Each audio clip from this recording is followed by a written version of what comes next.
Olá, comunidade da UFSB! Eu sou Joana Mascarenhas, eu sou psicóloga, graduada pela Escola Baiana de Medicina e Saúde Pública. Atualmente eu sou orientada pela abordagem da Gestalt Terapia, atuo na psicologia clínica, na psicologia escolar e com a saúde mental ambulatorial. Hoje eu vou falar com vocês sobre um tema muito abordado, que vem ganhando muita visibilidade, né? Cada vez mais a gente vem percebendo a importância que a gente precisa investir no autocuidado para poder a gente viver, seja porque a gente percebe que a gente vive num mundo muito acelerado, seja porque a gente está cada vez mais desgastado. E o tema que eu quero trazer para vocês hoje é a ansiedade. Então, mas o que é a ansiedade? A ansiedade faz parte da vida humana. Ela é uma emoção, ela é uma grande emoção muito importante e necessária para a gente viver. E é essencial a gente diferenciar a ansiedade como emoção da ansiedade como patologia. São duas coisas diferentes. A ansiedade e a emoção, todos nós sentimos. Quando a gente vai fazer coisas que a gente considera importante, ela provavelmente vai vir.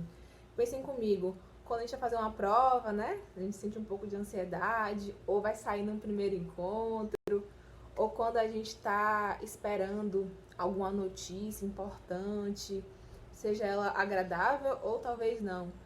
Ela vem, a ansiedade, né? Para avisar, para a gente ficar alerta, para que a gente possa se organizar. Então, essa emoção, que é a ansiedade, ela tem início, meio e fim. Ela tem um processo, como toda emoção, de passar, assim como uma onda. Então, ela passa e a gente volta a um certo equilíbrio, né? Após o seu ápice ou finalização da ansiedade, da situação que aconteceu, que gerou aquela ansiedade. Isso seria ela como emoção. Já a ansiedade como um diagnóstico, uma patologia, que seriam os transtornos ansiosos, tem diversas subclassificações, né? Mas eu não vou adentrar nesse ponto com vocês aqui. Mas, assim, trazendo que quando ela está com uma patologia, como ela entra em um processo patológico, a ansiedade, ela acontece muito por um processo de evitação continuada. Ou seja, eu não consigo fazer as minhas coisas, eu começo a não querer entrar em contato com situações que possam me gerar ansiedade. Então, eu paro de entrar em contato com pessoas, com situações que podem me gerar, nem sei se vão, né? Então, há uma evitação continuada, é uma ansiedade constante, que não tem um momento, uma situação, ela não passa, não cessa. E ela geralmente, né, vai gerar muita somatização física, psíquica, muito sofrimento psíquico, mental e também outros sintomas, né, variando aí de cada sujeito, como ele vai expressar aquela ansiedade dele. A minha intenção com esse vídeo, gente, é trazer para vocês algumas informações sobre esse tema e também gerar algumas provocações para a gente poder entender, refletir e se convocar a pensar sobre esse processo, né? A pensar sobre a ansiedade e nas formas que a gente pode lidar com ela. Pois se é uma emoção, em algum momento a gente vai sentir aquela emoção. Então, é necessário a gente reaprender a conviver com a nossa ansiedade. A gente cada vez mais quer evitar sentir emoções desagradáveis. E a gente precisa sentir a ansiedade. Ela vai vir, ela existe. Não dá pra negar. Então, não existe isso. Em algum momento a gente vai se sentir ansioso. Então, é muito importante entender que ela faz parte da nossa vida. É o primeiro passo para poder reaprender a conviver com a ansiedade. Isso eu me refiro à ansiedade de emoção, tá? Não existe também receita de bolo. Não existe. Eu vou trazer aqui com vocês possibilidades, né? Provocações para que a gente possa pensar o que a gente pode fazer com a nossa ansiedade, também algumas orientações importantes para esses processos ansiogênicos, né? Quando a gente vivenciar eles. Um segundo passo, né? Uma outra orientação muito importante é a gente entender qual é a função da minha emoção naquele momento que eu estou sentindo ela.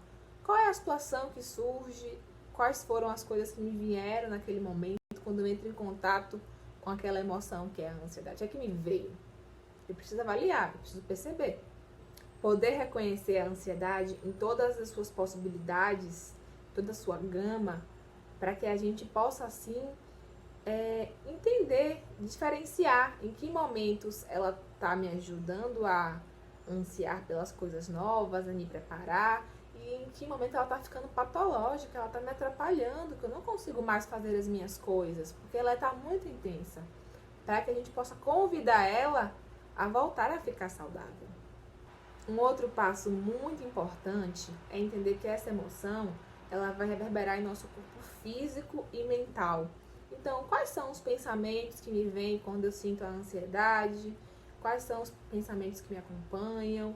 Quais são as sensações físicas que eu tenho no meu corpo nesse momento quando vem a ansiedade? Observar é um passo essencial para lidar comigo mesmo, não só com a minha ansiedade, mas observar como eu funciono. É essencial para a gente poder funcionar da melhor forma possível, para poder lidar com a gente mesmo, para lidar melhor com o que vier, com o que pode vir.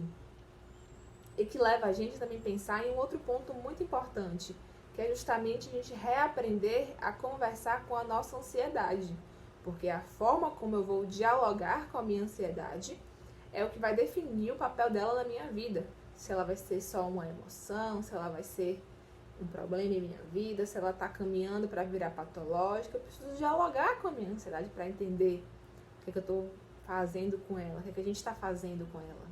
A gente reaprende a dialogar com a nossa ansiedade quando a gente observa o que ela veio me dizer, como é que eu consigo escutar, o que é que eu estou sentindo, como eu estou lidando com os desafios em minha vida, com as dificuldades, o que é que eu posso fazer para me dar algum conforto nos momentos difíceis. A gente pode ser, sim, o nosso melhor amigo, a nossa melhor amiga em momentos de dificuldades, em momentos difíceis. E como é que a gente pode fazer isso, né? Tem algumas estratégias que ajudam a nossa ansiedade a voltar a ficar mais leve, a que ela passe, a que ela fique mais saudável, através de exercícios de respiração. Tem várias técnicas, né? Algumas delas eu vou nomear para vocês podem pesquisar mais a fundo. Tem a respiração diafragmática, respirações em tempos, em 4 e 6 tempos, sempre que a exalação possa ser maior que a inalação. É muito importante também fazer exercício físico, mover o nosso corpo, mas é importante que seja um exercício prazeroso, que tenha sentido para a minha vida, que faça sentido para quem eu sou. Não porque aquele eles falam que é melhor, aquele outro, aquele que eu gosto, que me faça bem. Isso vai impactar muito, né, na minha emoção, ansiedade, nos meus sintomas ansiosos. Tirar um tempo para si, conectar com algo que a gente gosta de fazer, que faz sentido para a gente. A meditação também pode ser uma estratégia, muitas vezes, de lidar com a ansiedade. E também a psicoterapia, né? O acompanhamento com um profissional, às vezes, muitas vezes, na grande maioria das vezes, é um enorme aliado nesse processo de lidar com a minha ansiedade, de entender a função dela na minha vida, de entender o que é que eu posso fazer com ela. E assim, galera, a lida com a ansiedade, lidar com a ansiedade, é lidar com a nossa saúde. E saúde é movimento, saúde é transitar, né, entre diversos momentos. E a ansiedade é a gente poder viver, né, a nossa vida com saúde, é poder a gente transitar entre olhar para o passado, para as coisas que já me aconteceram, sem me aprisionar, sem ficar preso naquilo, é conseguir viver o presente e também conseguir transitar, olhar para frente, para o futuro e poder sentir uma ansiedade saudável, poder sentir aquela ansiedade que me instiga, que me movimenta a seguir caminhando e experimentando novos desafios, novas coisas que fazem sentido para mim. Muito obrigada, gente. Para quem quiser, né, mais contatos, mais informações, eu vou deixar aqui, logo após o meu vídeo, uma foto com meus dados, para vocês poderem entrar em contato comigo. Muito obrigada. Valeu, comunidade da UFSB. Um grande beijo. Tchau.